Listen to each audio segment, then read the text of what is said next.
আমরা আপনাদেরকে ইনশাল্লাহ শোনাতে যাচ্ছি। আশা করছি এই 3টি ঘটনাই আপনাদের সকলের ভালো লাগবে।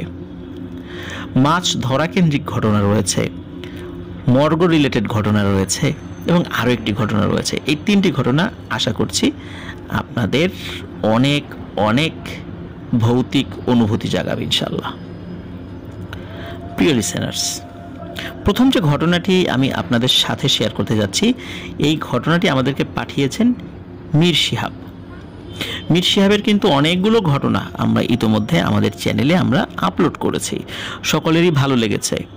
মীর শিহাব একটি অডিও ক্লিপ আমাদেরকে পাঠিয়েছিলেন, আমি সেই অডিও ক্লিপটি শুনেছি, আমার কাছে ভালো লেগেছে, আশা করছি আপনাদেরও ভালো লাগবে। ঘটনাটির স্থান ব্রাহ্মণবাড়িয়া জেলার বাঞ্ছারামপুর উপজেলার গঙ্গারামপুর গ্রামে। আর ঘটনাটি ঘটে মীর শিহাবের একজন চাচা, তার নাম হচ্ছে কবির। এই কবির চাচার যিনি দাদা, তার নাম হচ্ছে নুরু মিয়া। এই নুরু মিয়ার সাথে ঘটনাটি ঘটেছিল 1977 কি 78 সাল এই ঘটনার সূত্রপাতের সময়। এই নুরু দাদার পেশা ছিল মাছ ধরা, মানে জেলে। উনি বেশ প্রভাবশালী একজন জেলে ছিলেন। উনি একা যে মাছ ধরতেন তা নয়, আশেপাশের অনেক জেলে ওনার আন্ডারে ছিল, তারা মাছ ধরত, উনি তদারকি করতেন, উনি নিজেও গিয়ে মাছ ধরতেন। তো ঘটনাটি যখন ঘটে তখন ওনার বয়স 22 কি 23 বছর। তো উনি যেটি করতেন, দিনের বেলা তো মাছ ধরতেনই, আর মাছ ধরা কিন্তু একটা নেশার মতো। উনি রাত 10টা কি 11টার দিকেও মাছ ধরতে বের হতেন, সারা রাত মাছ ধরতেন, সকালবেলা আবার ঘুমিয়ে পড়তেন। আর 22-23 বছর উনি একজন টকবগে তরুণ যুবক বা যৌবনে পদার্পণ করছেন এমন একটি সময়। আর মাছ ধরতে বের হলে তখন উনি ভালোই মাছ পেতেন। আর ওই অল্প বয়সেই উনি এলাকায় জেলেদের সর্দার হয়ে উঠেছিলেন। আর অনেক মুরব্বী জেলেও ওনার আন্ডারে থাকতো, কারণ ওনার জাল ছিল, নৌকাও ছিল, বেশ অনেক গরিব জেলেরা ওনার কাছে আসতো আর কি। তো যাই হোক, এক রাতে 10টা কি 11টা এরকম একটা সময় উনি মাছ ধরতে বের হন। উনি কি করতেন, বিকালবেলা কিন্তু বিভিন্ন জায়গায় কারেন্ট জাল পেতে রাখতেন, আর সন্ধ্যার পরে একবার দেখতেন, রাতের বেলা আর একবার দেখতেন গিয়ে, আর ভোরবেলা আর একবার চেক করতেন, সে মাছগুলো সংগ্রহ করতেন। তো যেই এলাকাটাতে ঘটনাটি ঘটেছে, গঙ্গারামপুর গ্রাম, সেখানে কিন্তু একটি নদী রয়েছে, সেটি হচ্ছে তিতাস নদী। আর তিতাস নদীর পাশে কিন্তু ঝিল রয়েছে, মূলত সেই ঝিলের কাছে এই ঘটনাটি ঘটেছিল। সময়টি ছিল বর্ষাকাল। তো উনি মাছ যখন ধরছিলেন, উনি কিন্তু মাছ ধরার সময় একটা ট্যাটা নিয়ে বের হন, আর একটা বড় খালই যেটাকে বলে বা গামলা যেটাই বলি মাছ ধরার পরে সেটা রাখার জন্য।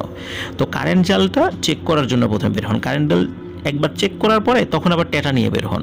ট্যাটা নিয়ে ঘুরতে ঘুরতে যখন অনেক সময় হয়ে যায় তখন আবার কারেন্ট জালের কাছে আসেন, এইভাবে মাছ ধরেন আর কি। তো উনি ওই ওনার পাতা যে কারেন্ট জাল সেখানে চলে আসেন, সাথে নৌকা ছিল। তো উনি কারেন্ট জাল উঁচু করছেন, কিছু কিছু মাছ পড়েছে সেগুলো রাখছেন। এর মধ্যে দেখতে পান ওই কারেন্ট জালে বেশ মাঝারি সাইজের বা মাঝারি সাইজ থেকেও একটু বড় হবে এমন একটি শোল মাছ ওনার জালে ধরা পড়েছে। তো উনি মাছটি দেখে খুব খুশি হন। মাছটি উনি কারেন্ট জাল থেকে খোলার চেষ্টা করেন। তো উনি দেখেন যে এই মাছটি বের হওয়ার জন্য অনেক চেষ্টা করেছে, মানে সে যে চেষ্টা করেছে তার প্রমাণ তার বডি দেখলেই বোঝা যাচ্ছে যে কিছু কিছু জায়গায় ছুলে গিয়েছে। তো মাছটি দেখার পর আসলে ওনার খাবার, মানে সেই মাছটাকে যে উনি খাবেন এই ইচ্ছা জাগার পরিবর্তে ওনার আসলে মাছটি দেখে মায়া হয়। একটা জেলে অথচ তার মাছ দেখে মায়া হয়েছে, মনে হলো আরে মাছটি বাঁচার জন্য কতই না কষ্ট করেছে, মাছটা ছেড়ে দেই। তো উনি কি করেন, খুব সুন্দর করে খোলেন, হেঁচকা টানে উনি খোলেননি, কারণ যেহেতু মাছটি বাঁচার জন্য অনেক চেষ্টা করেছে, উনি খুব সুন্দর করে খোলেন। মাছটি তখনও জীবিত ছিল।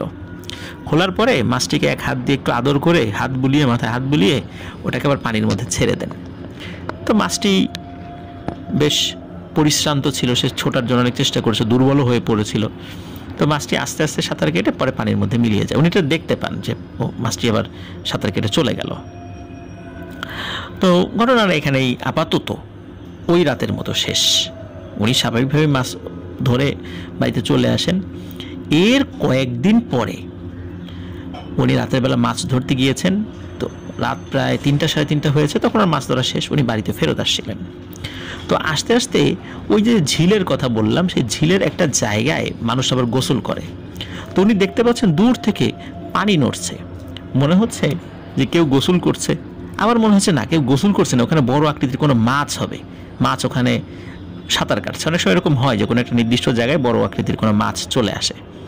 তো উনি মনে করেছেন যে মাছ যদি হতে হয় তাহলে আমার হাতে তো টেটা আছে, যাই। কিন্তু যত কাছে যাচ্ছিলেন তত মনে হচ্ছিল যে ওইটা আসলে মাছ না, ওটা অন্য কিছু, কোনো মানুষ জাতীয় কিছু হবে। তো উনি দাঁড়িয়ে থাকেন যে কি ব্যাপারে, এত রাত্রে এখানে গোসল করে কে এটা। তো উনি দাঁড়িয়ে আছেন।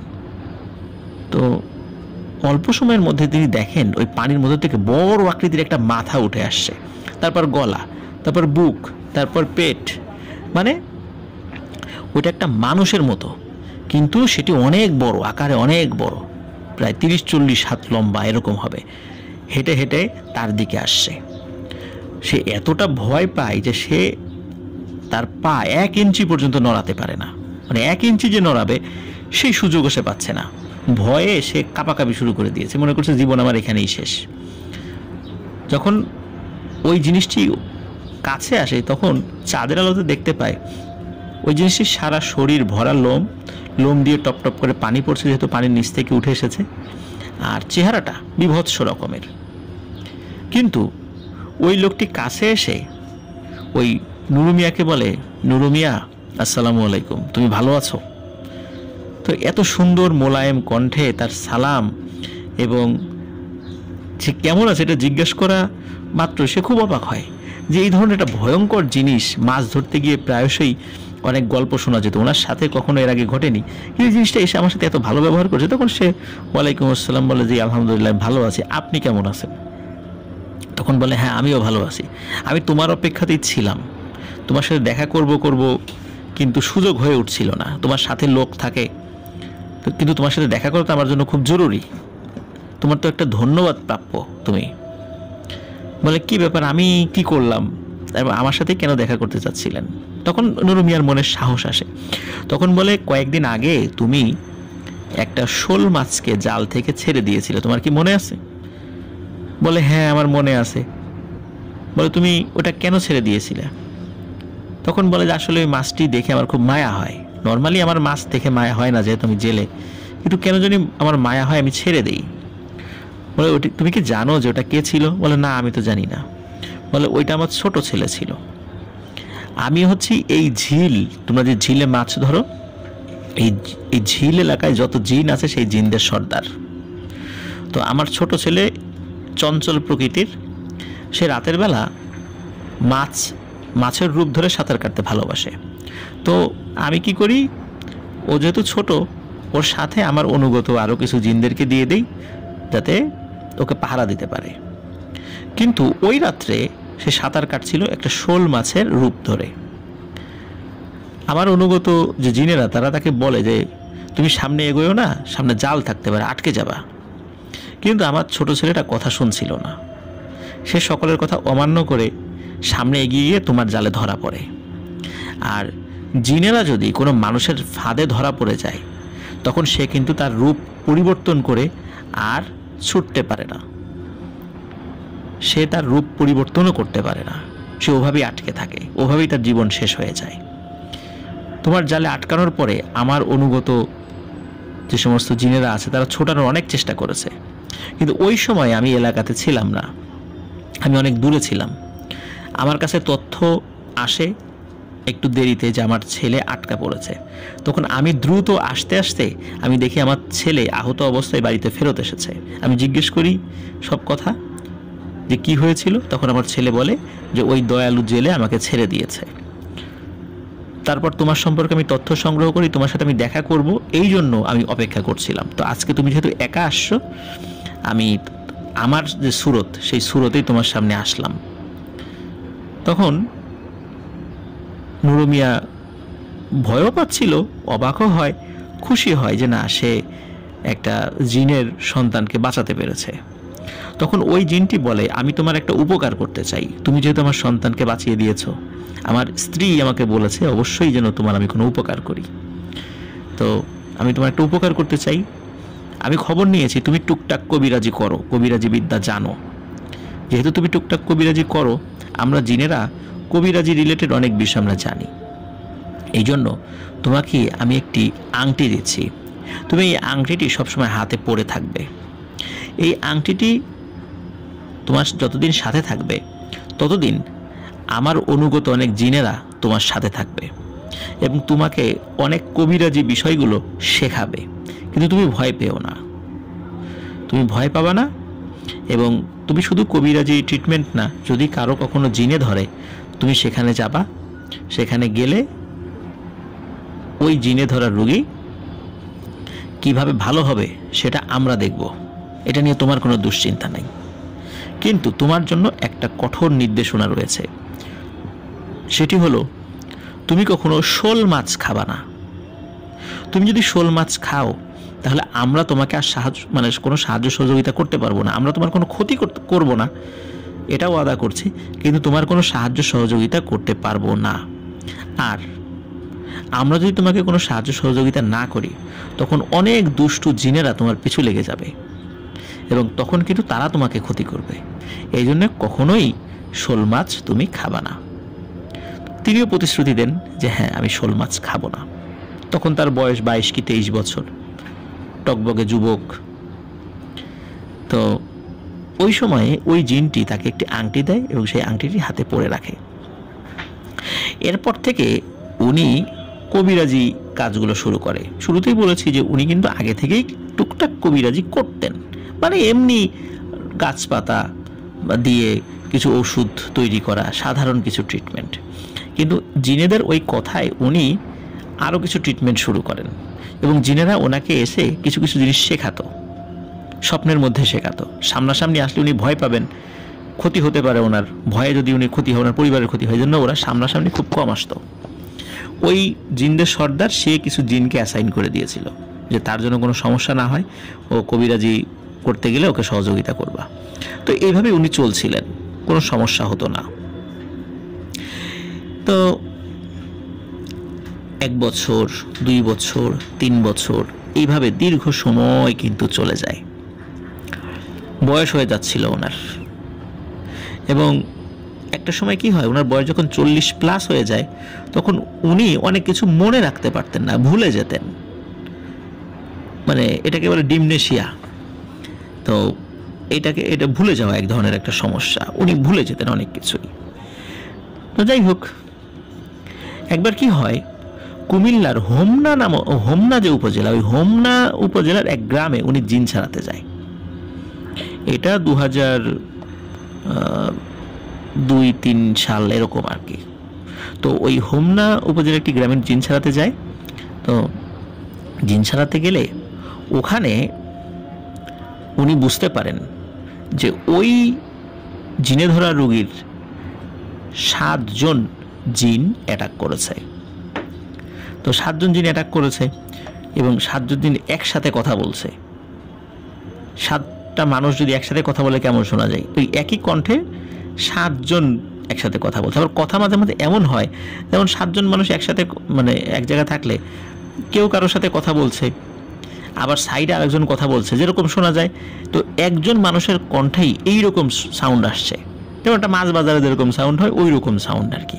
মানে 7 জন যে একই শব্দ উচ্চারণ করছে বিষয়টা এরকম না, কখনো করে, কখনো ওদের মধ্যে থেকে কেউ ভেটো দেয় যে না এটা এরকম হবে না। তো এইরকম কথা হচ্ছিল। তখন ওই যেই নুরু দাদা চিন্তা করেন যে এই জিনগুলো খুবই অবাধ্য, এরা তো কথা শুনবে না, এরা একটা কাজ করি, এর 7টাকেই বোতলে পুড়ে ফেলি। তো উনি অনেক কষ্টে 6টা জিনকে বোতলে পুড়তে পেরেছিলেন, কারণ ওই 7টা জিনই ছিল তারা আপন ভাই। একটাকে উনি পুড়তে পারেনি, ওই একটা পালিয়ে চলে যায়। কিন্তু পালিয়ে যাওয়ার আগে বলে যে নুরু মিয়া, আমার 6 ভাইকে তুই বন্দি করলি, আমি এই 6 ভাইকে মুক্ত না করা পর্যন্ত শান্তিতে থাকতে পারবো না, আর তোকেও শান্তিতে থাকতে দেবো না। আমি এই 6 ভাইকে মুক্ত তো করবই, আর যেদিন আমি সুযোগ পাবো তোকে কিন্তু আর সেকেন্ড টাইম ভাববার সময় দিব না, তোর জীবন ওই দিনই আমি শেষ করে দিব। তো এটা বলে সে চলে যায়, আর ওই রুগীও সুস্থ হয়ে যায়। আর উনি ওনার কবিরাজি বিদ্যায় সফলতা অর্জন করেছিলেন মূলত ওই জিনের সর্দারের অ্যাসাইন করা কিছু জিনের সহযোগিতায়। তারাই মোটামুটি জিনে ধরা রুগীর কাছে যখন যেত, তারা নিজেরা আক্রমণ করতো ওই জিনের উপরে, যে জিনটা কোনো একটা রুগীর উপর প্রজেস্ট করেছে, ওকে পিটিয়ে তাড়িয়ে দিত। তো এভাবেই আসলে উনি সফলতা পেয়েছিলেন জিনে ধরা রুগীর ক্ষেত্রে। ওনার নিজের কোনো মানে ওই রকম কোনো কেরামতি ছিল না, উনি এমনি কবিরাজি জানতেন। যাই হোক, এখন আসি ভয়ানক আরেকটি জায়গায়, যেই জায়গাটাতে একটি ঘটনা ঘটার ফলে ওনার জীবনের অনেক ছন্দপতন হয়েছিল। এই তিতাস নদীর এক স্থানে 3 মাথা আছে, এবং ওই জায়গাটাতে মানে 3 রাস্তার মোড়ের মতো আর কি, আমাকে যতটুকু বলেছে। এবং ওইটাকে ওইখানে একটা ব্রিজ ওয়াই ব্রিজ বলে, ওয়াই ইংরেজির ওয়াই আকৃতির আর কি, ওয়াই ব্রিজ। একদিকে হোমনা চলে যাওয়া যায়, অন্যদিকে কুমিল্লার খড়মপুরে চলে যাওয়া যায়, মানে এরকম 3টা দিক আছে আর কি ওখানে। আর ওই জায়গার আশেপাশে বেশ মাছ ধরা পড়ে। এই নুরু দাদা উনি কিন্তু কবিরাজি জানলে ওনার মূল পেশা ছিল মাছ ধরা। উনি কিন্তু কখনোই ওনার মাছ ধরা পেশার থেকে সরে আসেনি, উনি রেগুলারই মাছ ধরত। উনি যদিও বয়স হয়ে গিয়েছিল, তো এক রাতে উনি মাছ ধরতে যায়। ওনার ওই সময় তো উনি সরাসরি মাছ ধরতেন না, ওনার অনুগত বিভিন্ন জেলে ছিল, তারা মাছ ধরত। তো উনি দেখেন যে একটা নৌকায় কয়েকজন জেলে মাছ ধরছে, তারা হঠাৎ করে চিৎকার চেঁচামেচি করছে, এই পাইছি পাইছি পাইছি। তখন ওনার যে নৌকা ছিল উনি আবার সেখানে যায়, কি পাইলি? বলে এই দেখো দাদু কত বড় শোল মাছ। তখন শোল মাছটা দেখে ওনার কিন্তু লোভ লেগে যায়, বলে আচ্ছা ঠিক আছে শোল মাছটা আমাকে দিয়ে দেখো, নিয়ে যাও, সমস্যা নাই, তুমি খাও, আমরা তো প্রতিনিয়তই মাছটা পাই। ওদিকে ওনাকে যে শোল মাছ খেতে বহু বছর আগে নিষেধ করা হয়েছিল, এর মধ্যবর্তী ওনাকে কিন্তু আর কখনো মনে করে দেওয়া হয়নি। তো উনি শুরুতে বলেছি যে একটা জায়গায় যে ওনার কিন্তু ভুলে যাওয়ার একটা স্বভাব সৃষ্টি হয়ে যায়, মনে থাকতো না অনেক কিছু। তো উনি কি করে, ওই শোল মাছটা নেয়, শোল মাছটা নিয়ে রাতের বেলা একা একা ফিরছে। তো একা একা ফিরছে, হঠাৎ করে পেছন থেকে একটা আওয়াজ আসে, নুরু দাঁড়াও, ভুল করো না, অনেক ক্ষতি হয়ে যাবে, ছেড়ে দাও মাছটাকে। তো উনি যেহেতু কবিরাজি করতো, অনেক জিন ভূত তাড়িয়েছে, টুকটাক ঘটনা ওনার সাথে ঘটতো, মনে করলো যে নিশ্চয়ই এই দুষ্টু জিনেরা আমার হাত থেকে এই মাছটা নিয়ে মাছটা খাবে। কেন এরকম তো অনেক ঘটনাই আমরা শুনেছি প্রিয় লিসেনার্স, যে কেউ মাছ নিয়ে যাচ্ছে, ইলিশ মাছ, ভয় দেখিয়ে সে মাছ হাতিয়ে নিয়েছে জিনেরা। তো উনি মনে করেন যে এরকম একটা কারসাজি চলতেছে, যে আমার কাছ থেকে মাছটা হাতিয়ে নিয়ে ওরা খাবে। তো উনি পাত্তা দেয় না, উনি যেতে থাকে। কিছুটা পথ এগিয়ে যাওয়ার পর ওনার বাসার কাছাকাছি চলে আসে, এবং ওখানে একটা বাঁশঝাড় রয়েছে। উনি বাঁশঝাড়ের ওখানে দেখে শাড়ি পরা, সমস্ত শরীর গহনা, খুব সুন্দরী একজন নারী, অনেক উঁচা লম্বা, এটা কোনো মানুষ না, উনি দেখেই বুঝতেছে প্রায় 20-30 হাত লম্বা হবে, এমন একজন দাঁড়িয়ে আছে। ওই মহিলাটির কোমরে একটি স্বর্ণের কলস ছিল, এবং দূর থেকে দেখা যাচ্ছে ওই কলস ভর্তি হীরা মণি মাণিক্য রয়েছে। ওই মহিলাটি বলে, নুরু মিয়া ভুল করছো, ওই মাছটি ছেড়ে দাও, আমার কাছে যে স্বর্ণের যে কলস রয়েছে, কলস ভর্তি মোহর সহ আর অনেক কিছু রয়েছে, এটা নিয়ে যাও, এটি মাছটিকে ছেড়ে দাও। নুরু মিয়া চিন্তা করে এটা হচ্ছে জিনেদের মায়াজাল, এই ফাঁদে পা দেয়া যাবে না, আর মাছটিও তাদেরকে দেয়া যাবে না। উনি দোয়া দুরুদ পড়তে থাকে, একটা সময় ওই জিনটা চলে যায়, ওইখান থেকে অদৃশ্য হয়ে যায়, সে বাড়িতে চলে যায়। বাড়িতে গিয়েই ওই সময় তার স্ত্রীকে ঘুম থেকে ডেকে তোলে, বলে যে এখনই এই মাছটি রান্না করো, এই শোল মাছটা আমি খাবো, পথে টুকটাক ঘটনা ঘটছে, এই মাছটা রেখে দেয়া যাবে না। তখন ওনার ওয়াইফ ওই মাছটি কোটে, তারপরে রান্না করে খায়।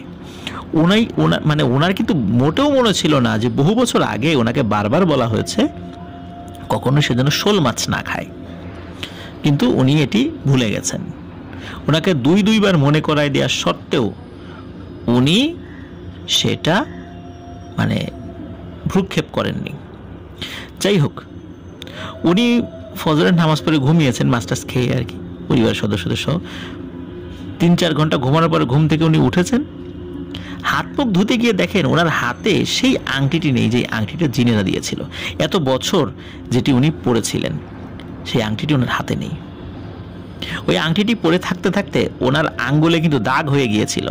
এখন হঠাৎ করে দেখে সেটা নাই। আর একটা জিনিস পরে থাকতে থাকতে কিন্তু একটা অভ্যাস হয়ে যায়, হঠাৎ করে সেটা না থাকলে সেই জায়গাটা শূন্য শূন্য মনে হয়।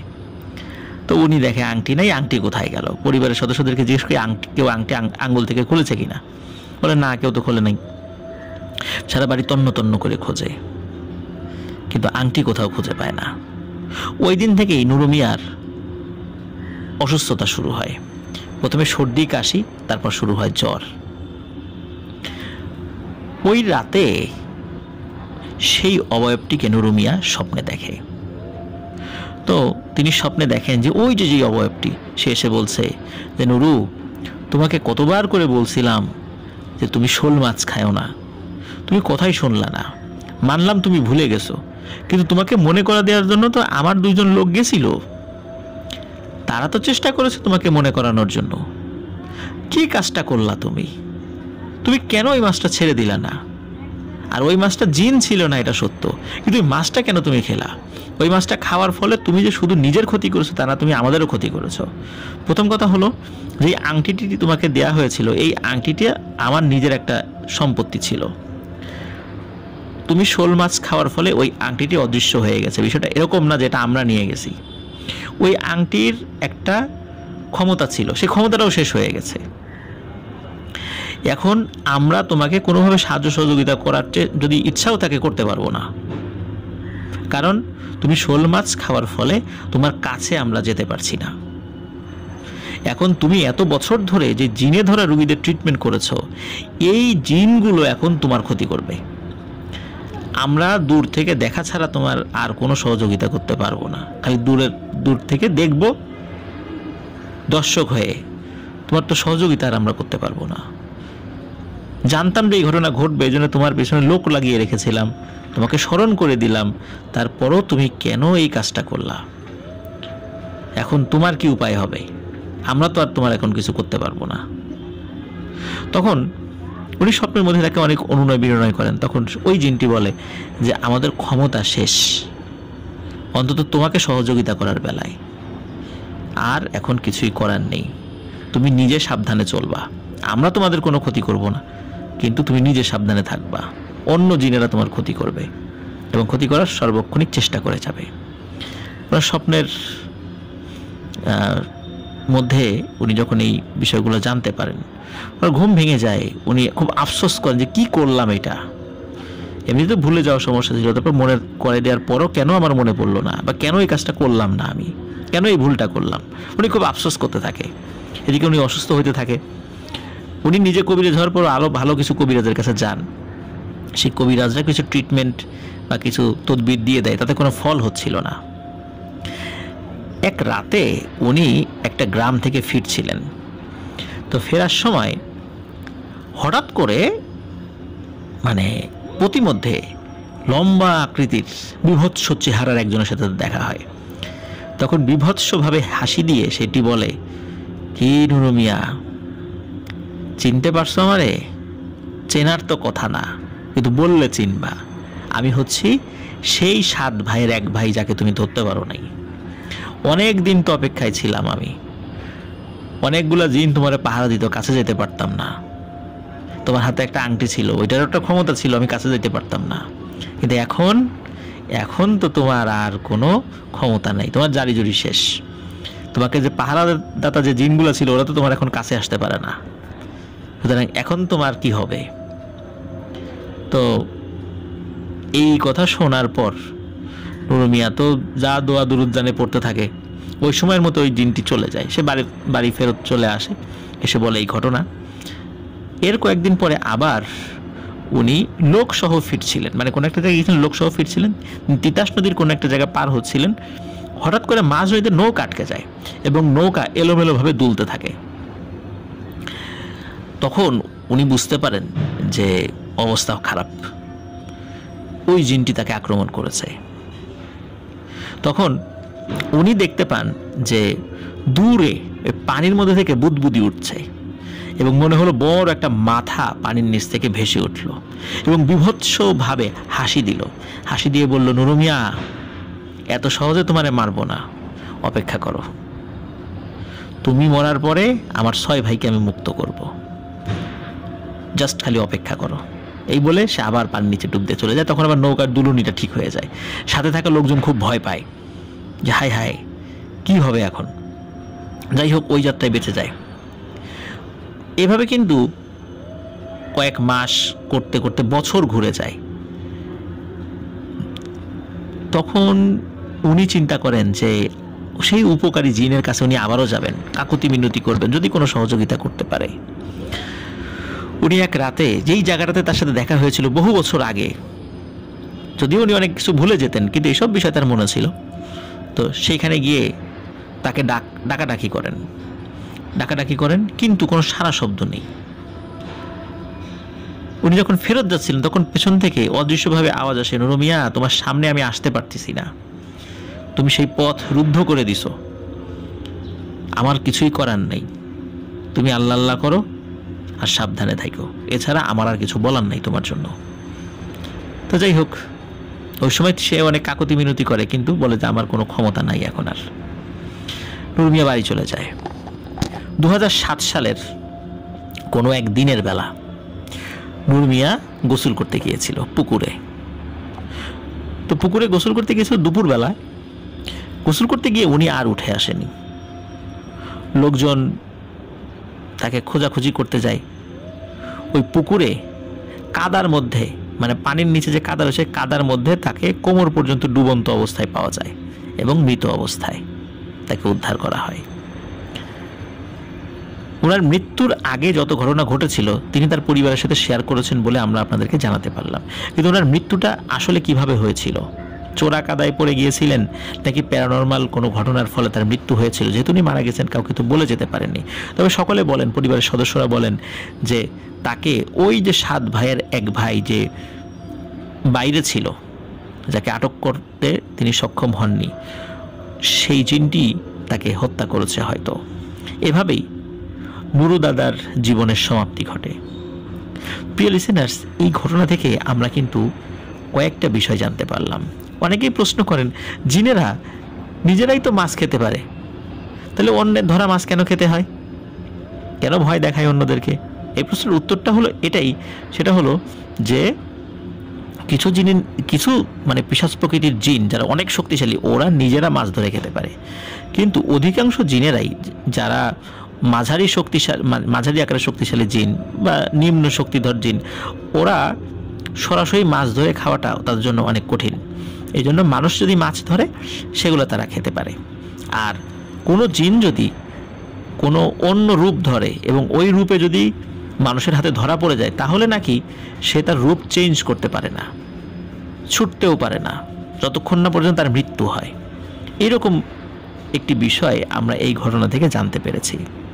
প্রিয় লিসেনার্স, আশা করছি এই ঘটনাটার থেকে আমরা যতটুকু শিক্ষা পেয়েছি সেটি আমাদের জীবনে, আল্লাহ না করুক যদি কখনো এই ধরনের ঘটনা ঘটেই যায়, তাহলে আমরা এই বিষয়গুলো সম্পর্কে অত্যন্ত সচেতন থাকবো ইনশাল্লাহ।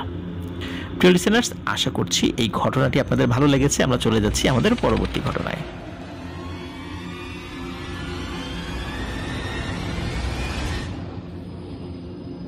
স্বাগতম প্রিয় লিসেনার্স আমাদের ফ্রাইডে স্পেশাল এপিসোড এবং আমাদের চ্যানেলের 50,000 সাবস্ক্রাইবার্স অতিক্রম করার এপিসোডে।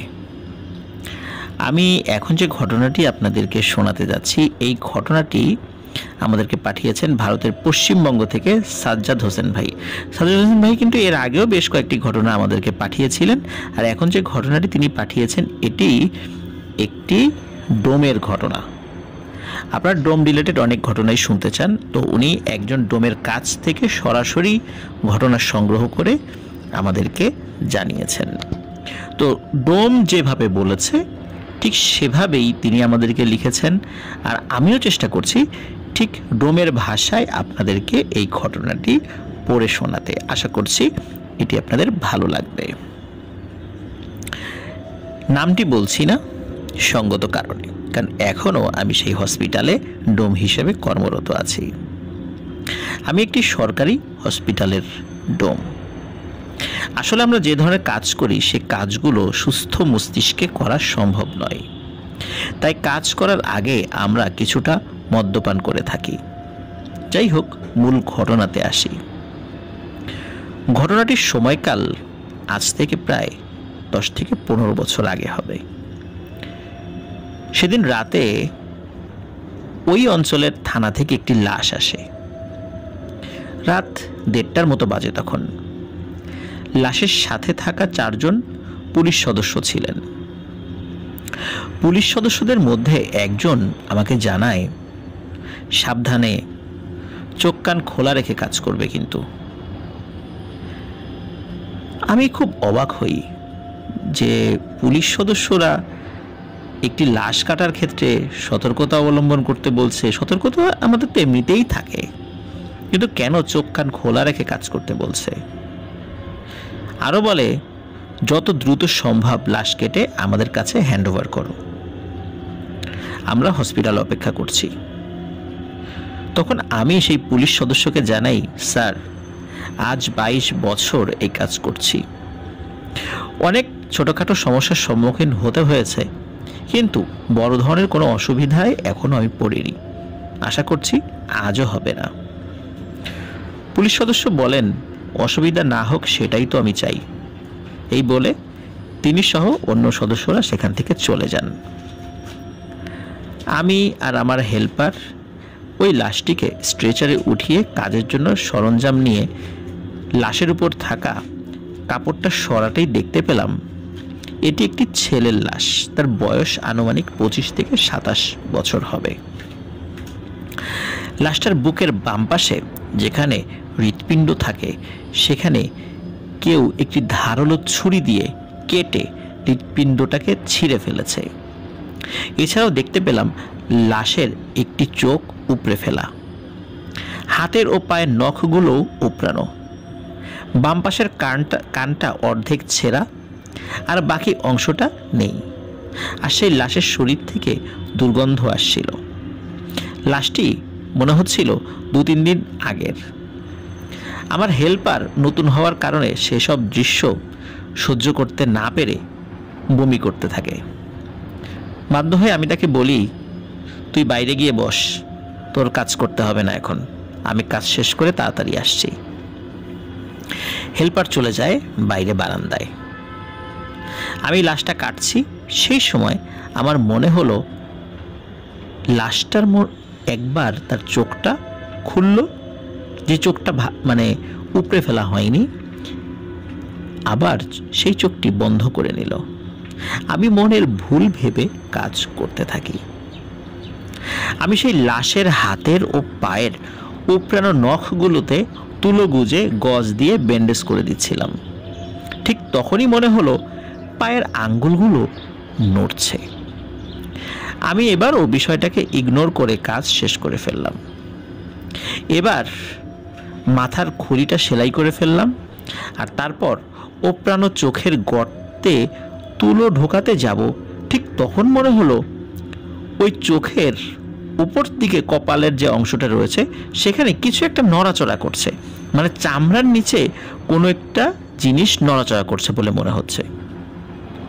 আর তখন আমি ভয় না পেয়ে একটু ঝুঁকে দেখতে যাব, এমন সময় ওই উপড়ে ফেলা চোখের কোটর দিয়ে ছোট্ট একটি কালো সাপের মতো কিছু একটা জিনিস দ্রুত গতিতে বের হয়ে লাফ দিয়ে ওই লাশের বাইরে চলে আসে। মনে হলো ওই জিনিসটি স্ট্রেচারের নিচে ঢুকে গেল। আমি লাফ দিয়ে সেখান থেকে সরে যাই, কিন্তু আমি আবার উঠে লাশের কাছে গিয়ে দেখি না, কিছুই তো নেই। মনে মনে ভাবছিলাম, এমন তো কোনোদিনও হয় না, কিন্তু আজ কেন এমন হচ্ছে? আজ কি কিছুটা বেশি খেয়ে ফেলেছিলাম কিনা? আমি আর দেরি না করে তুলোটাকে চক্ষুর কোটরে পুড়ে দেয়া মাত্রই পেছন থেকে ফিকফিকে একটি হাসির শব্দ শুনতে পাই। হাসিটা এতটাই বিদঘুটে ছিল যে হাসির আওয়াজ পাওয়া মাত্রই আমার সারা শরীরে কাঁটা দিয়ে ওঠে। আমার সমস্ত শরীরের লোমগুলো দাঁড়িয়ে যায়। ভয়ের একটি শিহরণ আমার মেরুদণ্ড বেয়ে শরীরের নিচ দিকে নেমে যায়। মাথাটা ভারী হয়ে আসে। চোখে মনে হচ্ছিল ঝাপসা দেখছি। যাই হোক, আমি সাহস করে পেছন ফিরে তাকাই আর দেখি একটি খালি স্ট্রেচারের উপর ওই ছেলেটা বসে আছে, যেই ছেলেটিকে আমি মাত্রই পোস্টমর্টেম করার চেষ্টা করছিলাম। লাশটি কিন্তু সেখানেই আছে, কিন্তু তারই রূপে ওই স্ট্রেচারের উপর আর একজন বসে আছে, আর এমনভাবে হাসছে যা দেখলে যে কোনো মানুষের আত্মা উড়ে যাবে। আর ওই লাশটির হাতে একটি মানুষের হাত। কিছুক্ষণ আগে পোস্টমর্টেম করা একটি লাশের বডি থেকে একটি হাত ছিঁড়ে নিয়ে সে চিকেনের লেগ পিসের মতো খাচ্ছে আর আমাকে বলছে, আজ 2 দিন যাবৎ ওর লাশটিকে আমি পাহারা দিয়ে রাখছি। বেশ কয়েকটি ডোম কাটার চেষ্টা করেছে, কিন্তু আমি কিন্তু হতে দেইনি। ভয় ভীতি দেখিয়ে তাদেরকে বিতাড়িত করেছি, এমনকি পুলিশ সদস্যদেরকেও ভয় দেখিয়েছি। আর তোর সাহস আছে বলতে হবে, তুই তো ঠিকই তোর কাজ করে ফেললি। এসব কথা শুনে আমি হতবাক হয়ে দাঁড়িয়েছিলাম। ওই পিশাচটি আমাকে আরো বলছে, আমার মুখের খোরাক ওই ছেলে, তুই আমার মুখের খাবারের উপর হাত দিয়েছিস। এইবার প্রথমে তোর বাপকে আমি জ্যান্ত চিবিয়ে খাবো, তারপর একে একে তোকে সহ তোর প্রত্যেকটা সদস্যকে, যারা তোর পরিবারে আছে, তাদেরকে আমার খোরাক বানাবো। দেখি তুই কিভাবে ঠেকাতে পারিস। আমি আর এসব সহ্য করতে না পেরে নিজ হাতে নিজের 2 কান চেপে ধরি আর চোখ বন্ধ করে এক নাগাড়ে চিৎকার করে বলতে থাকি, এইসব সত্যি নয়, এসব সত্যি নয়।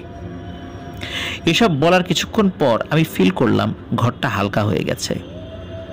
এবার আমি ভয়ে রুম থেকে বেরিয়ে বারান্দায় এসে দেখি আমার হেল্পার নেই, যাকে বাইরে বসিয়ে রেখেছিলাম। আমি মূল দরজা থেকে বের হয়ে বা মূল দরজা থেকে কিছুটা এগিয়ে গিয়ে দৌড়ে পালাতে যাব, এমন সময় আমি পা পিছলে পড়ে যাই। পা পিছলে পড়ে যাওয়ার সময় মনে হচ্ছিল আসলে কেউ আমাকে পেছন থেকে ধাক্কা দিয়ে ফেলে দিয়েছে। আর পড়ে যাওয়ার পর আমি উঠে দাঁড়ানোর আগেই আমার মনে হচ্ছিল আমার এক পা ধরে কেউ টেনে ওই মর্গের ভেতরে নিয়ে যাচ্ছিল। আমি চিৎকার করতে থাকি, কিন্তু আমার গলা দিয়ে কোনো আওয়াজ বেরোচ্ছিল না। এবং সত্যি সত্যি আমাকে অদৃশ্য কেউ একজন ওই মর্গের ভিতরে নিয়ে যায় এবং দরজাটি একা একাই বন্ধ হয়ে যায়। তখন আমি দেখি ওই মর্গের ভেতরে থাকা 6টি লাশ নড়াচড়া করছে। এর মধ্যে থেকে যেই লাশটি আমি কিছুক্ষণ আগেই কেটেছিলাম, ওই লাশটি উঠে এসে আমার বুকের উপর পা দিয়ে বলছে, তোকে আজ পিষে মেরে ফেলবো, আর তুই মরলে তোর কলিজাটা চিবিয়ে খাবো। এই বলে সে ব্যঙ্গ বিদ্রুপের সুরে হাসতে থাকে। আমি আর সহ্য করতে না পেরে জ্ঞান হারিয়ে পড়েছিলাম মাটিতে। আমার জ্ঞান ফিরলে আমি দেখতে পাই আমি হসপিটালের বেডে শুয়ে আছি। পাশে আমার স্ত্রী আর মেয়ে বসেছিল। আমার স্ত্রী আমাকে বলছে যে, তোমার কি হয়েছিল? তুমি অজ্ঞান হয়ে মর্গের মধ্যে পড়েছিলে, পরবর্তীতে তোমাকে উদ্ধার করে অন্যরা। তখন আমি আমার স্ত্রীকে সব কথা জানাই। তখন আমার স্ত্রী বলেন, তোমার হেল্পারের লাশ মর্গের পাশের তাল গাছের নিচে পড়েছিল। ডাক্তারদের অনুমান অনুযায়ী সে হার্ট অ্যাটাকে মারা গিয়েছে, কিন্তু আমি জানি ওকে কে মেরেছে। নিশ্চয়ই ভয়ানক ওই পিশাচটিকে দেখেই ও হার্ট অ্যাটাকে মারা গিয়েছে, কারণ ও অনেক ভীতু ছিল, কেবল কাজ শিখছিল।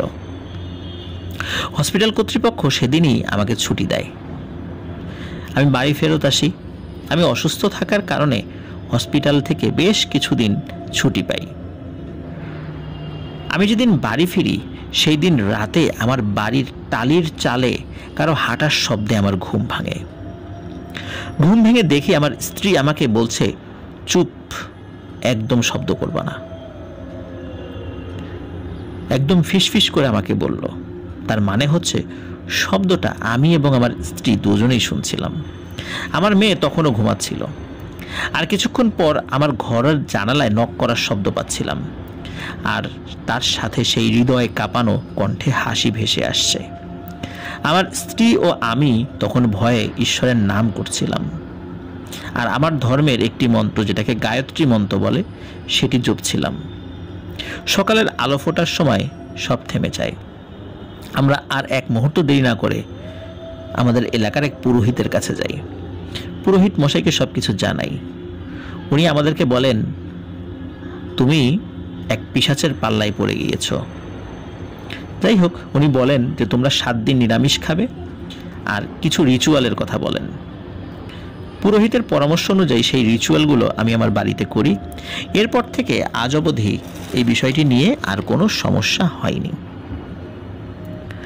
এটি ছিল ঘটনা। ধন্যবাদ সাজ্জাদ হোসেন ভাই, ভারতের পশ্চিমবঙ্গ থেকে এই ঘটনাটি আমাদেরকে পাঠানোর জন্য। আশা করছি এই ঘটনাটি প্রিয় লিসেনার্স আপনাদের ভালো লাগবে। আসলে মর্গ রিলেটেড ঘটনাগুলো অনেকটা একই রকমের হয়, কিছু কিছু ক্ষেত্রে খুবই কমন থাকে, কিন্তু আমরা খেয়াল করেছি ভৌতিক ঘটনা আনকমন বা ইউনিক হওয়াটা অনেক কঠিন একটি ব্যাপার। সাহিত্য ইউনিক হয়, একজনের লেখনী থেকে আরেকজনের লেখনী ভিন্ন রকমের হয়, কিন্তু আমরা যত ভৌতিক ঘটনা সংগ্রহ করছি বা এখনো করে যাচ্ছি বা আমরা বলছি, আমরা দেখতে পাই কিছু কিছু ঘটনা কিছু কিছু জায়গায় অনেকটা কমন থাকে। তাই একটি ঘটনার সাথে আরেকটি ঘটনার কিছুটা মিলে যেতেই পারে। আমার কাছে মনে হয়েছে এই ঘটনার সাথে কোনো কোনো বিষয় হয়তো মিল রয়েছে, কিন্তু ভৌতিক ঘটনার অনেক বিষয় একটি ঘটনার সাথে আরেকটা ঘটনার মিল থাকবে, এটাই স্বাভাবিক। তো যাই হোক প্রিয় লিসেনার্স, আশা করছি মর্গের এই ঘটনাটি আপনাদের ভালো লেগেছে। সঙ্গত কারণে এই ঘটনার স্থান এবং ওই ব্যক্তির নাম জানানো যাচ্ছে না, কারণ এটি একটি সরকারি হসপিটাল পশ্চিমবঙ্গের, আর তিনি এখনও কর্মরত রয়েছেন। এই কারণে চাইলেও অনেক কিছু বলা সম্ভব নয়, কারণ নির্দিষ্ট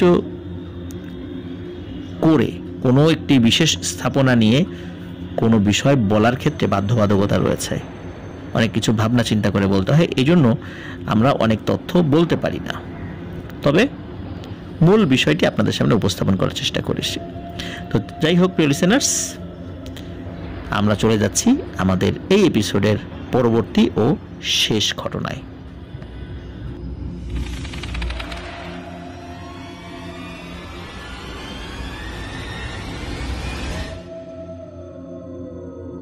আবারও স্বাগতম জানাচ্ছি প্রিয় লিসেনার্স আমাদের ফ্রাইডে স্পেশাল এপিসোড এবং 50,000 সাবস্ক্রাইবার্স উপলক্ষে আমাদের স্পেশাল এই আয়োজনে।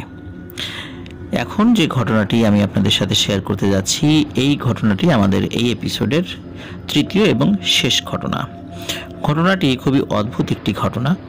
এই ঘটনাটিও আমাদের পাঠিয়েছেন পশ্চিমবঙ্গ থেকে সাজ্জাদ হোসেন ভাই। তো কথা না বাড়িয়ে চলে যাচ্ছি মূল ঘটনায়। ঘটনাটির সময়কাল 2011 সালের জানুয়ারি মাসের শুরুর দিকে। এটি পশ্চিমবঙ্গেরই ঘটনা। তো ঘটনাটি মূলত যার সাথে ঘটেছে তার নাম হচ্ছে রফিক, আর রফিকের মায়ের কাছ থেকে মূলত ঘটনাটি সংগ্রহ করা হয়েছে। তো রফিকের মা যেভাবে বলেছেন ঠিক সেভাবেই আমরা ঘটনাটি পেয়েছি। তো রফিকের মা বলেন, রফিক তার কলেজের বন্ধুদের সাথে ঘুরতে গিয়েছিল এবং ঘুরতে যায় তাদেরই এলাকার কোন একটি জায়গায়। সেখান থেকে ফেরত আসার পর থেকেই মূলত সমস্যা শুরু। এক রাতে লোডশেডিং হওয়ায় রফিক জানালার ধারে দাঁড়িয়ে স্মোক করছিল। তখন রফিক লক্ষ্য করে একটা কালো অবয়ব, তার শুধু দুটো চোখ বোঝা যাচ্ছিল এবং চোখ দুটি লাল আকৃতির ছিল এবং জ্বলজ্বল করছিল। এই দেখে রফিকের অন্তর কেঁপে ওঠে, আর সে জানালা বন্ধ করে দ্রুত বিছানায় এসে শুয়ে পড়ে। পরদিন থেকেই রফিকের কেমন যেন অনুভূতি হওয়া শুরু হয়, মনে হয় যেন তার সাথে সবসময় কেউ আছে। বেশ কিছুদিন পর রফিক রাত্রে ঘুমিয়েছিল এবং ওই সময়ে ওর সাথে একটি ঘটনা ঘটে। হঠাৎ করে তার ঘুম ভাঙে আর নিজেকে আবিষ্কার করে একটি জঙ্গলে। সেখানে প্রায় 5 অঘরী সাধু একটি তারার মতো অক্টাগন এঁকে সেটাকে গোল করে ঘিরে বসে কিছু একটার পুজো করছে বলে মনে হচ্ছিল। তারপর 3 জন মিলে একটা চিতা সাজালো। তারপর এই 3 জন মিলে একটি লাশ নিয়ে ওই চিতার উপরে রাখলো এবং লাশটি সাদা কাপড়ে মোড়া ছিল। কাপড়টা কিছুটা সরিয়ে ওই লাশটার গায়ে কিছু উপকরণ মাখিয়ে সেই চিতার উপর রেখে দিয়ে একটা মরার মাথার খুলির মধ্যে তাজা রক্ত সেই লাশের গায়ে ঢালে আর তারপর একটা মশাল জাতীয় কিছু একটা দিয়ে চিতা জ্বালিয়ে দেয়। এসব ঘটনা রফিক এক প্রকার মন্ত্রমুগ্ধের মতো দেখছিল, কিন্তু সেই অঘরী সাধুগুলো যেন তাকে দেখতেই পাচ্ছিল না। লাশের চিতা জ্বালানোর পর তারা উল্লাস করে নানা রকম ভঙ্গিতে নাচতে থাকে আর কিছুক্ষণ পর রফিক দেখে যেন ওই অঘরী সাধুগুলোর কেউ কেউ অনেকটা তার কাছাকাছি চলে এসেছে আর ওই অঘরী সাধুরা জ্বলন্ত চিতা থেকে সেই লাশটি এক হেঁচকা টানে নামিয়ে ফেলে। সেই লাশের গা থেকে মাংস ছিঁড়ে খেতে থাকে। এর মধ্যে ওই লাশটি উঠে বসে এবং করুণ দৃষ্টিতে রফিকের দিকে তাকায়। ঝলসানো ওই লাশের তাকানো দেখে রফিক প্রচণ্ড ভয় পায়। রফিক ভালো করে লক্ষ্য করে ওই ঝলসানো চেহারাটা আর কেউ নয়, রফিকের মৃত বাবা, যার একটি রোড অ্যাক্সিডেন্টে মৃত্যু হয়েছিল। বলা হয় সেই মৃত্যুটা নাকি অস্বাভাবিক ছিল। রফিক এই দৃশ্য দেখে আর সহ্য করতে না পেরে এক চিৎকার দেয় আর চিৎকার দেওয়ার ফলে রফিকের ঘুম ভেঙে যায়। রফিক এতক্ষণে বুঝতে পারে যে সে আসলে স্বপ্ন দেখছিল। রফিক সে রাতে আর ঘুমাতে পারেনি। সারা রাত পড়ার টেবিলে জেগে রাত কাটিয়ে দেয়। মূলত এই রাতের পর থেকে শুরু হয় তার জীবনের কালো অন্ধকার দিন। প্রত্যেক রাতে ছিল তার কাছে এক বিভীষিকা, বিস্ময়কর রহস্য ও ভয়ের দুনিয়া। একদিন রফিকের বন্ধুর জন্মদিন উপলক্ষে রফিক সন্ধ্যায় তার বন্ধুর বাড়িতে যায়। যদিও বা রফিক যেতে চায়নি, কিন্তু তার বন্ধু অনেক জোরাজোরি করায় রফিক যায়। সেদিন সেই পার্টি শেষ হতে বেশ দেরি হয়ে যায় আর রাতে ডিনার শেষ করতে করতে রাত প্রায় 11:15 বেজে যায়। রফিকের কাছে কোনো সাইকেল বা মোটরসাইকেল না থাকায় সে হেঁটেই রওনা দেয় বাড়ির উদ্দেশ্যে। আকাশে চাঁদের আলোয় রফিক দেখতে পায় তার থেকে প্রায় 7 বা 8 হাত দূরে একটি কালো অবয়ব দাঁড়িয়ে আছে। রফিক থমকে দাঁড়িয়ে যায় আর সে ফিল করে যে তার দৌড়ানোর শক্তি কেউ কেড়ে নিয়েছে। আর সেই কালো অবয়বটা 1 সেকেন্ডের ব্যবধানে দ্রুত রফিকের সামনে চলে আসে আর রফিকের চারপাশে ঘুরতে থাকে। রফিককে সেই কালো অবয়বটা এক পর্যায়ে বলে, রফিক, আমাকে ভুলে গেলি? আমাকে কি চেনা যায়? আমি হচ্ছি বৃহবা। এই বলে সে হাসতে থাকে আর রফিক নিজেকে আবিষ্কার করে সে এক অন্য জগতে, যেখানে তাকে ঘিরে প্রায় শত শত কালো অবয়ব ভিড় করে রেখেছে। ঠিক তখনই এই বৃহবা, এই জিনিসটি একটা কালো মানুষের চেহারা ধারণ করে, যার ছিল নাকি 3টা মাথা, কিন্তু মাথাগুলোর দুটোই ছিল শূকরের মতো আর একটা মাথা ছিল মানুষের মতো, কিন্তু ঠিক রাক্ষসের মাথা যেভাবে হয় ঠিক তেমন। দুদিকের দুটো মাথা শূকরের এবং মাঝখানের মাথা রাক্ষসের, আর কোমরের অংশটা অনেকটা সাপের মতো। এই বৃহবার আকৃতি ছিল প্রায় 15 থেকে 20 ফুটের কাছাকাছি। সেই বৃহবা একটা তুড়ি মেরে একটা ইশারা করলো, তারপর একটা কালো অবয়ব একটা পাত্রে তাজা রক্ত নিয়ে রফিকের দিকে বাড়িয়ে খেতে বলে, আর রফিক সেটা অস্বীকার করে। আর বৃহবা এক লাফে রফিকের মুখের সামনে এসে গড়গড় করে হুঙ্কার দিতে থাকে। আর রফিককে একটা সজোরে ধাক্কা মারে। রফিক প্রায় কিছুটা দূরে ছিটকে একটি গর্তের মধ্যে পড়ে, যেখানে অসংখ্য ছোট বড় সাপ কিলবিল করছে। রফিক বাঁচাও বাঁচাও বলে চিৎকার করতে থাকে। তখন একটা বড় আকৃতির সাপ রফিককে পেঁচিয়ে ধরে আর রফিকের মুখের সামনে এসে ফনা তুলে ফোঁসফোঁস করছে, এবং ওই সাপটির যে লাল জিহবা সেটিও বের হয়ে রফিকের শরীর টাচ করছে। তখন হঠাৎ করে রফিক একটা সুন্দর সালামের আওয়াজ পায়, যে আসসালামু আলাইকুম রহমতুল্লাহ। এই সালামের শব্দ পাওয়ার সাথে সাথে রফিক নিজেকে আবিষ্কার করে সে যেখানে দাঁড়িয়েছিল ঠিক সেখানেই আছে, মানে সে বৃহভাগে যেখানে দেখেছিল ঠিক সেখানে দাঁড়িয়ে আছে, এবং এই যে আশেপাশে সাপ বা 3 মাথাওয়ালা কিছু, এই জিনিসের কোনো অস্তিত্বই নেই। রফিক তখন বুঝতে পারে সে একটা মায়াজালের মধ্যে ছিল, যেটা বাস্তবে কিছুই না। রফিক দেখে সামনে সাদা জুব্বা পরা একজন বয়স্ক লোক দাঁড়িয়ে আছে। রফিক বুঝতে পারে সালামটা এই ভদ্রলোকই দিয়েছেন। রফিক সালামের উত্তর দেয়। এই সাদা জুব্বা পরা বয়স্ক লোকটি রফিককে বলে, বাবা চলো তোমাকে বাড়ি পৌঁছে দেই। রফিকের বাড়ির দূরত্ব ছিল সেখান থেকে সর্বোচ্চ 20 মিনিটের পায়ে হাঁটা পথ। মজার বিষয় হলো রফিকের মনে হলো মাত্র কয়েক মিনিটের মধ্যেই সে বাড়ির সামনে পৌঁছায়। তখন ওই সাদা জুব্বা পরা বয়স্ক লোকটি বলে, আমি জানি যে তুমি আল্লাহর রাস্তায় চলতে চাও, আল্লাহর ইবাদত করো, আল্লাহর রহমত হলে সব কিছু ঠিক হয়ে যাবে। আল্লাহ হয়তো চেয়েছেন তাই আমার দ্বারা তোমাকে সাহায্য করলেন। যাই হোক, নামাজ ছাড়বে না। আমার দ্বারা হয়তো তোমাকে পুরোপুরি এই পিশাচ প্রকৃতির জিনদের থেকে মুক্ত করা সম্ভব নয়, কিন্তু আমি চেষ্টা করব যতদূর পারি। খোদা হাফিজ বলে ওই মুরব্বী বা সাদা জুব্বা পরা বয়স্ক লোকটি উধাও হয়ে যায়। এরকমের ঘটনা রফিকের সাথে বলছে। রফিক শুধু তার মায়ের সাথে এই বিষয়টি শেয়ার করছে, কিন্তু বাইরের কোনো মানুষের সাথে এই বিষয়টি শেয়ার করতে পারে না, কারণ তাহলে আশেপাশের বন্ধু বান্ধব প্রত্যেকেই তাকে উন্মাদ বলবে, পাগল বলবে, সে নেশা করে, এই ধরনের কথাবার্তা বলবে, যার কারণে সে কাউকে এই বিষয়টি শেয়ার করতে পারছিল না। এই বিষয়টি নিয়ে সে খুবই দুশ্চিন্তায় থাকে। এসব দুশ্চিন্তা করতে করতে একদিন দিনের বেলা, মানে বিকালের দিকে, একা একা নদীর পাড়ে সে বসেছিল। নদীর পাড়ের আবহাওয়াটা বেশ ভালোই লাগছিল রফিকের।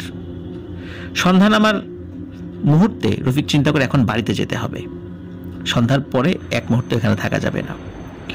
এমন সময় একটি শীতল বাতাসের সাথে লাশ পোড়ার গন্ধ ভেসে আসে রফিকের নাকে। রফিক চিন্তা করে আশেপাশে তো কোনো শ্মশান নেই, এখানে লাশ পোড়ার গন্ধ আসবে কিভাবে? যেহেতু অনেক শ্মশানের যখন লাশ পোড়ানো হয় সেই লাশ পোড়ার গন্ধ কিন্তু অনেকেরই চেনা জানা, অন্তত যারা ওই শ্মশানের আশেপাশে থাকে বা কেউ কখনো ওদিকে গিয়েছে। এই জন্য লাশ পোড়ার গন্ধ কেমন হয় সেটা কিন্তু রফিক জানতো, কিন্তু আশেপাশে কিন্তু কোথাও শ্মশান নেই। রফিক তখন বুঝতে পারে নিশ্চয়ই আবারও কিছু ঘটতে চলেছে, এক মুহূর্তে এখানে দাঁড়ানো যাবে না। তখন সে বাড়ির দিকে দৌড়াতে থাকে। হঠাৎ করে সে দেখতে পায় তার সামনে রাস্তা নেই। সে তখন পেছন দিকে ঘুরে থাকে, দেখে পেছনেও রাস্তা নেই, এবং সে একটি বড় একটু মাটির স্তূপের উপর দাঁড়িয়ে আছে এবং চারদিকে অথই জল। অথচ একটু আগেই সে একটি নদীর পাড়ে ছিল এবং পরিচিত একটা জায়গায়, কিন্তু এখন মনে হচ্ছে যে চতুর্দিকে শুধু পানি আর পানি, শুধু একটি মাটির স্তূপের উপর সে দাঁড়িয়ে আছে। ঠিক তখনই মাটির স্তূপটি ধসে পড়ে যায় আর রফিক সেই পানির মধ্যে পড়ে যায়। রফিক পানিতে পড়ার সাথে সাথে নিজেকে আবিষ্কার করে এক অন্য জগতে। সেখানে শত শত ভয়ঙ্কর চেহারার বৃহবা ঘুরে বেড়াচ্ছে। সেখানে দেখতে পায় যে 10 থেকে 15 জন অঘরী সাধু বসে আছে গোল করে, আর তাদের মাঝখানে মহিষের একটি কাটা মাথা, আর তারা শিশুদের লাশ নিয়েও তন্ত্রমন্ত্র করছে, সাধনা করছে। তো যাই হোক, সেখান থেকে রফিক পালিয়ে যে আসবে সে তো কোনো পথ খুঁজে পাচ্ছে না। সে কোথায় যাবে, এ কোন জগতে সে চলে এসেছে সে তো কিছুই বুঝতে পারছে না। ভয়ানক দুর্গন্ধ চারদিকে। সে এক চিৎকার দিয়ে পড়ে যায়, মানে সে অজ্ঞান হয়ে যায়। আর জ্ঞান যখন ফেরে তখন সে নিজেকে তার বিছানায় দেখতে পায়। রফিক জানতে পারে যে নদীর পাড়ে রফিক সেন্সলেস হয়ে পড়েছিল। দেরি হচ্ছিল দেখে তার মা খুঁজতে বের হয়, আশেপাশের লোকজনদের কাছে জিজ্ঞেস করে। কেউ কেউ বলেন যে নদীর পাড়ে রফিককে দেখেছে। তখন নদীর পাড়ে গিয়ে রফিককে সেন্সলেস অবস্থায় উদ্ধার করা হয়। উদ্ধার করার 2 দিন পর রফিকের জ্ঞান ফিরেছিল। সেই রাতে মানে যে রাত্রে জ্ঞান ফিরে আসে, বৃহবা আবার স্বপ্নে আসে এবং রফিককে বলে যে তুমি আমার অনুসারী হও, যদি না হও তাহলে কিন্তু তোমাকে শাস্তি পেতে হবে। এইভাবে রফিকের উপর ভয়ানক বিভিন্ন অত্যাচার চলতে থাকে, তাকে শান্তিতে থাকতে দিচ্ছিল না ওই পিশাচ শ্রেণীর ওই জিনগুলো। যাই হোক, রফিক এক সন্ধ্যায় বাজার থেকে তাদের কিছু দরকারি জিনিসপত্র কিনে ফিরছিল। রফিকের বাজার করা জিনিসগুলো ভারী হওয়ায় রফিক শর্টকাট রাস্তা অবলম্বন করে। রাস্তাটা নির্জন আর ঝিঝি পোকার ডাক এসব মিলে একটা শান্ত নিস্তব্ধ পরিবেশ ছিল সেখানে। এমন সময় রফিকের কাঁধে কেউ একজন হাত রাখে। রফিক তখনই পেছন দিকে ঘুরে তাকায়, কিন্তু কাউকে দেখতে না পায় আবার সামনের দিকে এগোতে থাকে। তখন হঠাৎ করে কেউ একজন তাকে অদৃশ্য থেকে সজোরে চড় মারে আর রফিক মাটিতে পড়ে যায়। আর চারদিক থেকে খিলখিলিয়ে হাসির শব্দ আসতে থাকে। এবার রফিক বুঝতে পারে আবার সে এক বিপদে পড়ে গেছে। কিন্তু এভাবে তো ভয় পেলে চলবে না। রফিক জোরে জোরে আয়াতুল কুরসি পড়তে থাকে এবং আল্লাহকে স্মরণ করতে থাকে। তখন ওই বৃহবা সেটি আবার রফিকের সামনে এসে উপস্থিত হয়। রফিককে বলে, কোনো কিছু করে লাভ নেই, আমি কিন্তু তোকে এত সহজে ছাড়বো না। তোর দিকে আমার নজর পড়েছে, তোকে খতম করব আর তোর কলিজা দিয়ে আমি অসুরাজের সাধনা করব। আর আমি বহু বছর বন্দি ছিলাম, এই বন্দি থাকার জ্বালা মিটবে তোর রক্ত দিয়ে। এভাবে রফিকের সামনে সেই বৃহবাটি চিৎকার করে এই কথাগুলো বলতে থাকে। বলতে বলতে একটা পর্যায়ে ওই বৃহবা হাওয়ায় মিলিয়ে যায়। রফিক শরীরে প্রচণ্ড যন্ত্রণা অনুভব করে। সে খোঁড়াতে খোঁড়াতে বাড়িতে আসে এবং বাড়ির উঠোন পর্যন্ত এসে কোনো রকম মা বলে ডাক দিয়ে সেন্সলেস হয়ে পড়ে যায়। রফিকের মা ঘর থেকে বাইরে বের হয়ে আসে, তাকে ওখান থেকে উঠিয়ে নিয়ে সেবা শুশ্রূষা করে জ্ঞান ফেরানো হয় তাকে। আর রফিক সেই ঘটনাটি লাস্ট যে ঘটনাটি ঘটেছে সেটি তার মাকে খুলে বলে এবং রফিক বলে যে ওই বৃহবাটি কোনো একটা প্রতিশোধ নেয়ার কথা বলছিল। এই কথাটা শুনেই রফিকের মা চমকে ওঠে। প্রতিশোধ? রফিকের মা রফিকের এক দাদার কথা মনে পড়ে। রফিকের সেই দাদার বন্ধুসুলভ একজন ব্যক্তি, যিনি একজন ভালো আলেম ছিলেন, তার কাছে নিয়ে যান। তার কাছে নিয়ে গিয়ে সব বলেন। তো আলেম বলেন, আচ্ছা তুমি রফিককে নিয়ে এসো। পরদিন রফিককে নিয়ে সেই বয়স্ক আলেমের বাড়িতে যান। সে বয়স্ক আলেম রফিককে নিয়ে আসনে বসান, রফিকের মধ্যে সেই বৃহবাকে হাজির করান। সেই বয়স্ক আলেম বলেন, বৃহবা তুই রফিককে ছেড়ে দে, ওর কি দোষ? বৃহবা বলে, তুই ওর হয়ে সালিশ করতে এসেছিস? তখন আলেম বলে, বৃহবা তুই এখন মুক্ত, যা, ওকে ছেড়ে দিয়ে চলে যা।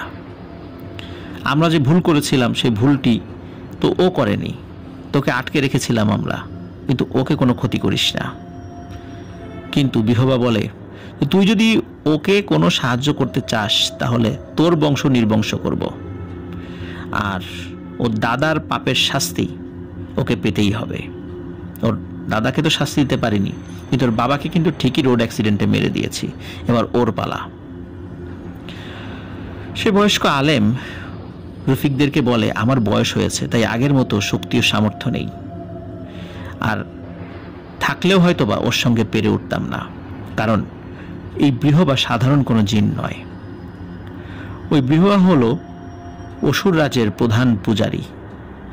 আর প্রথমবার রফিকের দাদা এটিকে আটক করতে সক্ষম হয়েছিলেন, কিন্তু সেটি পরবর্তীতে বের হয়ে যায়। রফিকের দাদার মৃত্যুর কারণে তার উপর তো সে কোনো প্রতিশোধ দিতে না পারলেও রফিকের বাবার উপর সে প্রতিশোধ নিয়েছে, আর সে কিন্তু এখন আগের থেকে অনেক বেশি শক্তিশালী। আমি ওকে বন্দি করতে পারবো না।